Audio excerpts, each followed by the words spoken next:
6 જુલાઈના રોજ સુરત શહેરમાં ખાબકેલા અતિભારે વરસાદના કારણે ચારે તરફ પાણી ફરી વળ્યા હતા। આ પૂર હોનારતના લીધે સુરતીઓમાં ખૂબ જ મોટા પ્રમાણમાં આર્થિક નુકસાન અને અગવડતાઓનો સામનો કરવો પડ્યો હતો। આ મુશ્કેલ સમયમાં સુરતવાસીઓની વારે આવીને રાજ્ય સરકારે એક ઐતિહાસિક અને મહત્વનો નિર્ણય છે તે લીધો છે। કેબિનેટ બેઠકમાં પૂર પીડિતો માટે મુખ્યમંત્રી ભૂપેન્દ્ર પટેલની સરકારે સહાય પેકેજ મંજૂર કર્યું છે, જેની સત્તાવાર જાહેરાત ગૃહ અને નાયબ મુખ્યમંત્રી હર્ષ સંઘવીએ પ્રેસ કોન્ફરન્સ દરમિયાન કરી। સુરત શહેર માટે સરકારે આગામી 3 વર્ષ માટે વધુ 550 કરોડનું પેકેજ જાહેર કર્યું છે। અગાઉ મુખ્યમંત્રી ભૂપેન્દ્ર પટેલે 500 કરોડનું પેકેજ જાહેર કર્યું હતું। આમ સુરત માટે હવે કુલ 1050 કરોડ રૂપિયાનું રાહત પેકેજ છે તે મંજૂર થયું છે। શું કહ્યું હતું નાયબ મુખ્યમંત્રી પત્રકાર પરિષદ દરમિયાન તે સાંભળો। તારીખ 6 જુલાઈએ અતિ ભારે વરસાદના કારણે સુરત શહેરના નગરજનોને અનેક વિસ્તારોમાં ખૂબ મોટા પાયે નુકસાની અને તકલીફો વેઠવી પડી હતી। રાજ્યના લોકપ્રિય મુખ્યમંત્રી આદરણીય શ્રી ભૂપેન્દ્રભાઈ પટેલ દ્વારા સુરત શહેરની વિઝિટ દરમિયાન તંત્રને તાત્કાલિક સંપૂર્ણ સર્વે રેસિડેન્શિયલ, કોમર્શિયલ અને ઇન્ડસ્ટ્રીયલ વિસ્તારોમાં કરવાની સૂચના આપવામાં આવી હતી। સાથે સાથે કેશડોલ, ઘરવખરીની સહાય એ તાત્કાલિક ચાલુ કરવાની બી સૂચના આપવામાં આવી હતી। સાથે સાથે શહેરમાં તાત્કાલિક તમામ ક્ષેત્રોમાં સ્વચ્છતાની કામગીરી ઝડપથી પૂર્ણ થાય, સ્વાસ્થ્ય માટે ડોર ટુ ડોર ટીમ પહોંચે અને અલગ અલગ વિસ્તારોમાં જે પ્રભાવિત વિસ્તારો હતા તે વિસ્તારોમાં મેડિકલ કેમ્પ તાત્કાલિક લગાડવામાં આવે।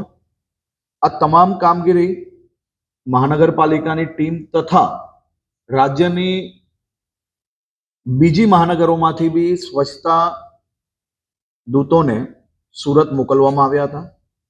કુલ મળીને 9000 જેટલા સ્વચ્છતા કર્મીઓ છેલ્લા એક અઠવાડિયાથી રાત દિવસ સુરતને સ્વચ્છ કરવામાં જે કામગીરી કરી રહ્યા છે એવા સૌ સ્વચ્છતા દૂતોને હું સુરત શહેરના સૌ નાગરિકો વતી અભિનંદન અને આભાર માનું છું।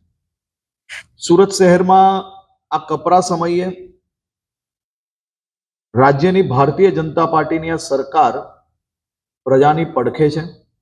વેપાર ધંધા ફરી કોઈ સામાન્ય મધ્યમ વર્ગીય વેપારીઓ જેને ઇન્સ્યોરન્સ ના હોય અને અચાનક આ ભારે વરસાદ આવવાના કારણે તેનો વેપાર ઠપ થયો હોય, તેને નુકસાની થઈ હોય તેવા લોકો જોડે રાજ્ય સરકાર કઈ રીતે મદદગાર થઈને તેમનો વેપાર ફરી ચાલુ કરાવી શકે, તેમને નુકસાનીમાંથી બહાર લાવવામાં ફૂલ નહીં તો ફૂલની પાંખડી અને એને ખભે ખભા મિલાવીને એની જોડે મદદગાર થઈ શકે તે દિશામાં રાજ્ય સરકાર દ્વારા ખૂબ ડિટેલ્ડ સર્વેના આધારે મહત્વના નિર્ણયો આજે મુખ્યમંત્રીશ્રીએ રાજ્યની કેબિનેટ બેઠકમાં લીધા છે અને રાજ્યના સૌ નાગરિકોને મદદગાર પહોંચાડવા માટે એક મહત્વનો નિર્ણય લીધો છે। કુલ મળીને હમણાં સુધી 19,000થી વધારે નાગરિકોને કેશડોલ અને ઘરવખરી ચૂકવવામાં આવી છે અને કેશડોલ ઘરવખરી જોડે જોડે જે ગ્રાઉન્ડ ફ્લોર પર પાણી ભરાયા હોય, જેમને નુકસાન થયા હોય એવા 19,800થી વધારે નાગરિકોને ચૂકવવામાં આવી અને જે એવા વિસ્તાર હતા જ્યાં પહેલા માલે રહેતા લોકો એમના ઘરમાં પાણી ના ભરાયા હોય, બીજું નુકસાન ના થયું હોય પરંતુ એ નોકરી ધંધા અર્થે ના જઈ શક્યા હોય એવા બી 36,000 લોકોને ખાસ સહાય ચૂકવવામાં આવી છે. સરકાર દ્વારા આ બધા જ લોકો જોડે મજબૂતાઈથી ઊભા રહેવાનો નિર્ણય લેવામાં આવ્યો છે. સરકાર દ્વારા રોજ કમાઈને ખાનારા વર્ગની બી ચિંતા કરવામાં આવી છે. સાથે સાથે નાનો મોટો વેપાર ચલાવીને પોતાના ઘરનું ગુજરાન ચલાવતા મધ્યમ વર્ગના વેપારીઓની બી ચિંતા કરવામાં આવી છે. અને સાથે સાથે મેન્યુફેક્ચરિંગ કે નાની મોટી ઇન્ડસ્ટ્રીઝ ચલાવતા હોય એવા બી લોકોની ખાસ કરીને ચિંતા કરવામાં આવી છે. આ પેકેજ સહાયમાં જે કોઈ લારી કે રેકડી ચલાવતા હોય અને જેમને લારી કે રેકડીમાં નુકસાન થયું હોય એવા લોકોને 7500 રૂપિયાની સહાય કરવાનું નક્કી કરવામાં આવ્યું છે. જેની નાની કેબિન હોય 40 ફૂટ સુધીની એવા સૌ લોકોને 25,000 રૂપિયાની સહાય કરવાનો નિર્ણય લેવામાં આવ્યો છે. મોટી કેબિનો જે 40 ફૂટથી વધુ હોય એવા લોકોને 50,000 રૂપિયાની સહાય કરવાનો નિર્ણય લેવામાં આવ્યો છે. પાક્કી દુકાનો જેની હોય એવા સૌ લોકોને 1 લાખ રૂપિયાની સહાય આ છેલ્લા 3 મહિનામાં જે લોકોએ જીએસટી રિટર્ન ભર્યું હશે એની કોઈ મર્યાદા નથી, પરંતુ જે જીએસટી રિટર્ન ભરતું હોય એવા લોકોને પાક્કી દુકાનમાં 1 લાખ રૂપિયાની સહાય આપવામાં આવશે. જેમની પાક્કી દુકાન છે અને જીએસટી રિટર્ન ભરે છે તેમને સરકાર દ્વારા ખૂબ પ્રોગ્રેસિવ વિચાર રાખીને લોન આપવામાં આવશે. આ લોન પર 3 વર્ષ માટે 7% દરે વ્યાજ સહાય એ રાજ્ય સરકાર દ્વારા ડાયરેક્ટ ચૂકવવામાં આવશે. જેનું જીએસટીમાં 7.5 લાખ સુધીનું ટર્નઓવર છે એવા વેપારીઓને 20 લાખ સુધીની લોન મળશે. વધુમાં વધુ એટલે કે સીધે સીધું આવા વેપારીઓને 5 લાખ રૂપિયા વ્યાજ સહાય એ રાજ્ય સરકાર દ્વારા ચૂકવવામાં આવશે. 7.5 લાખથી 15 લાખનું જેનું ટર્નઓવર છે એવા વેપારીઓને 25 લાખ સુધીની લોન મળશે, જેમાં 8 લાખ રૂપિયા રાજ્ય સરકાર દ્વારા તેમનું વ્યાજ ચૂકવવામાં આવશે. 15 લાખથી વધુ જેનું ટર્નઓવર છે એવા વેપારીઓને 30 લાખ સુધીની લોન આપવામાં આવશે. વધુમાં વધુ એટલે કે 10 લાખ રૂપિયા સીધા રાજ્ય સરકાર આવા વેપારીઓનું વ્યાજ ભરવાનો નિર્ણય લેવામાં આજે આવ્યો છે. પારદર્શક કઈ રીતે રહી શકે, સૌ લોકોને ઝડપથી લાભ કઈ રીતે મળી શકે તે માટે રોકડ સહાય અથવા વ્યાજ સહાયમાંથી કોઈ પણ એકની પસંદગી કરવાનું રહેશે.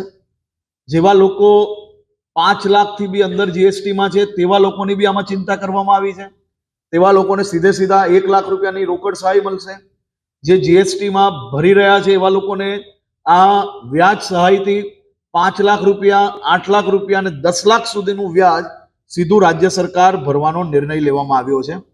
તમામ લોકોને પહેલા જ દિવસે અપીલ કરવામાં આવી હતી કે આપ પોતાની દુકાન, ફેક્ટરી કે જે કંઈ ધંધો ચલાવો છો, જો ત્યાં પાણી ભરાયું હોય, નુકસાન થયું હોય તેનો વિડીયોગ્રાફી અને ફોટોગ્રાફી એ મોબાઈલમાં લેવું, જેથી આને સરળતાથી અપ્રુવલ કરીને આ લોકોને લાભ આપી શકીએ.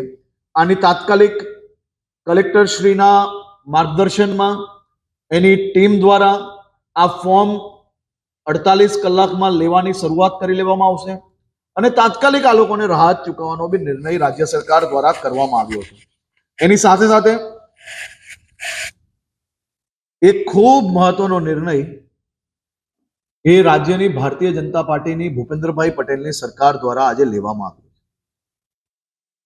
જેમના ઘરોમાં પાણી ભરાયું હશે, જેમની દુકાનોમાં પાણી ભરાયું અને નુકસાન થયું હશે, જેમના નાના મોટા વેપારના સ્થાનોમાં પાણી ભરાઈને કંઈ નુકસાન થયું હોય અને વિડીયોગ્રાફી ફોટોગ્રાફીના આધારે એવા તમામ એકમોને 1 વર્ષ માટે, આખા 1 વર્ષ માટે તે સૌ લોકોને મહાનગરપાલિકાના વેરામાંથી મુક્તિ આપવાનો નિર્ણય બી આ સાથે લેવામાં આવ્યો છે.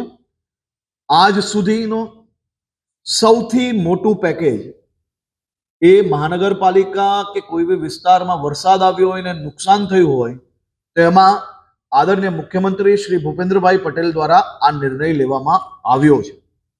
હું મારા સૌ સાથીઓને અને સૌ નાગરિકોને વિનંતી કરું છું કે કલેક્ટર શ્રી દ્વારા આની સંપૂર્ણ માર્ગદર્શિકા જેવી જાહેર થાય તો તાત્કાલિક આપની નુકસાની તથા વેરા મુક્તિ માટે બી મહાનગરપાલિકા દ્વારા સર્વે કરાવીને એ સોસાયટીઓને સંપૂર્ણ 1 વર્ષ માટે વેરા મુક્તિ માટેનું બી કાગળો લોકોને પહોંચાડવામાં આવશે. આ સાથે સાથે આજે રાજ્યની કેબિનેટ બેઠકમાં મુખ્યમંત્રી શ્રી દ્વારા એક ખૂબ મહત્વનો નિર્ણય લેવામાં આવ્યો છે. આ નિર્ણય છે રાજ્યમાં જે કોઈ ક્ષેત્રમાં વરસાદ ઓછો પડ્યો હોય અને એ ક્ષેત્રમાં જ્યાં પશુધનો, ગૌશાલાઓ, પાંજરાપોલો અને પશુધનના રક્ષણ માટે એને ખાદ ખોરાકી માટે ખાસ કરીને ઘાસચારાની કોઈ તકલીફ ના પડે તે માટે આ નિર્ણયની સત્તા સીધી કલેક્ટરને આપવાનો બી નિર્ણય લેવામાં આવ્યો છે, જેથી એની જે પ્રક્રિયામાં જે સમય નીકળતો હતો તો એ પ્રક્રિયાનો સમય ઓછો થાય અને ઝડપથી કલેક્ટર ડાયરેક્ટ પોતાના જિલ્લામાં પરિસ્થિતિના આધારે નિર્ણય લઈ શકે તે માટે આ નિર્ણય લેવામાં આવ્યો છે. આજે આદરણીય મુખ્યમંત્રી શ્રીના જન્મદિવસ છે અને રાજ્યભરમાં અનેક જિલ્લાઓમાં સામાજિક સેવાઓ થકી આદરણીય મુખ્યમંત્રી શ્રીનો જન્મદિવસ મનાવવામાં આવી રહ્યો છે. આદરણીય મુખ્યમંત્રી શ્રીએ ખાસ કરીને પહેલા જ અપીલ કરી હતી કે કોઈ બી પ્રકારની પેપર એડ, હારમાલા આ બધાથી દૂર રહેવું અને કોઈએ બી આવી બધી વસ્તુઓની અંદર સમય બગાડવો નહીં અને વધુમાં વધુ નાગરિકોની સેવા થકી એમનો જન્મદિવસ આજે ગુજરાતના નાગરિકો મનાવી રહ્યા છે. આદરણીય મુખ્યમંત્રી શ્રીને જન્મદિવસની બી ખૂબ ખૂબ શુભકામનાઓ. ખૂબ જ સરળતાથી અને કોઈ બી વ્યક્તિનું સામાન્યમાં સામાન્ય વ્યક્તિનું બી ગમે તેવું નેગેટિવ વિષય હોય, ગમે તેવું પરિસ્થિતિ હોય, ગંભીરતાથી હોય, આ બધા જ વિષયોમાં પોઝિટિવ રસ્તા કઈ રીતે નીકાળવા તે માટે તે હંમેશા પ્રયત્નશીલ હોય છે. અને લોકપ્રિય મુખ્યમંત્રી આદરણીય શ્રી ભૂપેન્દ્રભાઈ પટેલને આજે કેબિનેટના સૌ સાથીઓએ બી જન્મદિવસની શુભકામનાઓ બી આપી અને સાથે સાથે કાલે રથયાત્રાની પૂરી તૈયારીઓ રાજ્યભરમાં થઈ ચૂકી છે. રાજ્યમાં અનેક જિલ્લાઓમાં, અમદાવાદ હોય, ભાવનગર હોય, આણંદ જિલ્લો હોય કે પછી રાજ્યના અલગ અલગ જિલ્લાઓમાં ભગવાન જગન્નાથજીની રથયાત્રા કાલે ખૂબ જ ઉત્સાહપૂર્વક નીકળે તે માટેની વ્યવસ્થાઓ રાજ્યના વહીવટી તંત્ર દ્વારા કરવામાં આવી છે. અને કાલે આપ સૌ લોકોને ભગવાન જગન્નાથજી રથયાત્રાની ખૂબ ખૂબ શુભકામનાઓ. રાજ્યના સૌ નાગરિકોને ભગવાન જગન્નાથજીના દર્શન સારી રીતે થઈ શકે તે માટેની બી શુભકામનાઓ. ખૂબ ખૂબ આભાર.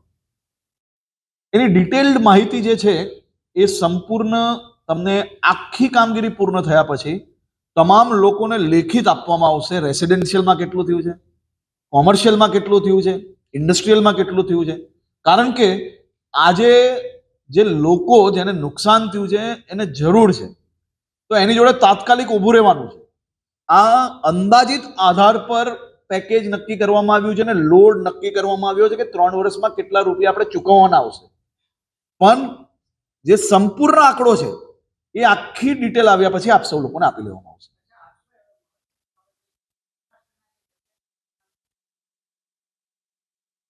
માર્કેટિંગ યાર્ડોની અંદર પણ પાણી ભરાવાના કારણે ગ્રામ્ય વિસ્તારોમાં જે અનાજ પડેલું હોય, ઘરમાં પડેલું હોય, ખેતરમાં પડેલું હોય, એને પણ એકવાર એ જોયા પછી તમને વાત કરવામાં આવશે. વિભાગમાં આવશે કે આ વરસાદ માટે તમે જે આ પેકેજ બનાવ્યું આ સુરત નથી, આ ઇન્ડસ્ટ્રીઝ ડિપાર્ટમેન્ટ દ્વારા જે કોમર્શિયલ નુકસાન થયું હોય તેનું પેકેજ છે. આ તો એવી થઈ કે સરકારની પોલિસી કે જેને કોમર્શિયલ એ તમે નક્કી ના કરી શકો. એ તમે અમે હંમેશા બધા જ જોડે ઉભા રહ્યા છે. એક બી જઈને અહીંયા સચિવાલયમાં બેસીને નક્કી ના થઈ શકે. તમે જાઓ, ખેડૂતોને મળો અને પૂછો. જઈને 10,000 કરોડ રૂપિયાનું પેકેજ, 10,000 કરોડ રૂપિયાનું પેકેજ એ કેબિનેટ બેઠકમાં માત્ર સુરત જ નહીં પરંતુ સમગ્ર રાજ્યના હિતમાં પણ એક નિર્ણય લેવાયો. રાજ્યમાં જે વિસ્તારોમાં ઓછો વરસાદ પડ્યો છે ત્યાં પશુધનને લઈને કોઈ તકલીફ ન પડે, ગૌશાળાઓ અટકી ન પડે તે માટે સ્થાનિક કલેક્ટરને વિશેષ સત્તા આપવાનો નિર્ણય પણ સરકારે લીધો છે. રાજ્ય સરકારના આ ત્વરિત અને ઐતિહાસિક નિર્ણયથી સુરતના પૂર પીડિતો, વેપારીઓ અને નાગરિકોને પણ મોટો ફાયદો મળશે. રાજ્ય સરકારના આ પગલાંને લઈને આપનું શું માનવું છે? આપને આપના મંતવ્ય, આપના વિચાર અમને કમેન્ટ બોક્સમાં જણાવો અને અમારી ચેનલને લાઇક, શેર અને સબસ્ક્રાઇબ કરવાનું ભૂલશો નહીં.